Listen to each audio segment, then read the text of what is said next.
for decades, we've had black people literally running around with black supremacy, committing crimes, not getting accountability for their actions, and then they blame the system for it. For example, George Floyd, criminal. Ferguson, criminals. Freddie Gray, criminal. A lot of these people are criminals, and what ends up happening is they challenge the police officer, they get into a physical altercation, things go left, they die, something happens, use of force is utilized, and then they want to cry about the result. When in reality, it's not the police killing black people, it's black people killing black people. And if you want to talk about black on white violence, black people kill white people 2 times as much. And on top of that, most of the shootings in America, a lot of the times, are white cops killing other unarmed white men. So this whole systemic racism or police brutality or, oh, it's all so messed up. The reality is this. Black people have been able to get away with a ridiculous amount of privilege in America for a very long time. They're able to be racist with impunity. They're able to call white people crackers without being challenged back. And quite frankly, white America's had enough of it, and the chickens have come to roost. Now, look, am I saying that's awesome? Am I saying that's great? No, but for literally the better part of almost 2 decades since the Obama era, we've had to have BLM and liberalism shoved down our throats, and quite frankly, we're all tired of it.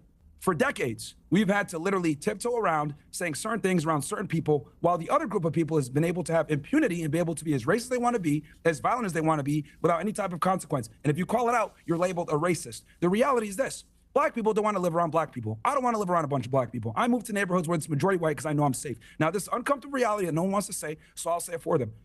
Black people commit a lot of crimes. A majority of the violent crime committed in the United States is committed by a small percentage of people, and they tend to be black men. Look, the reality is the reality. People don't want to say it, but the political correctness and being nice and not wanting to tell the truth is precisely this problem. And the reason why you're seeing all the support for Metcalf and Shiloh, etc., is because white people have not been able to step up and say what they want to say for a very long time because of what I said before, systemic, organized, where they don't take accountability for their decisions. Here's the thing. Black people could be as tribal as they want to be. You have people like Tariq Nasheed, Dr. Umar Johnson running around about black power and marry black women and keep it in the hood and all this other stuff. But if white people assemble and say, you know what, white power, we need to keep our nation white, they're immediately ostracized and labeled as supremacists, and they get banned off every single platform. I find that interesting. And matter of fact, you went ahead. Isn't that the same thing? No, actually it is the same thing, because here's the problem with black people. No, it's not. Hold on, let me finish this.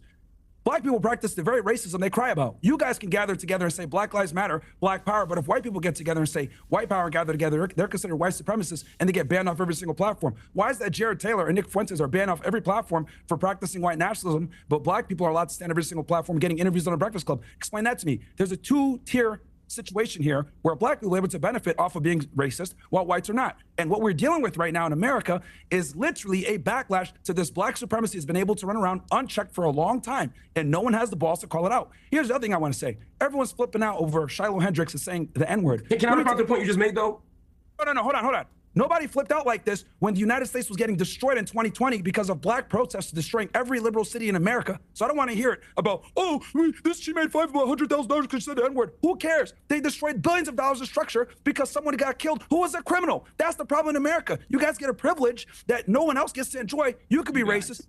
Okay. And all right, I have to hang on.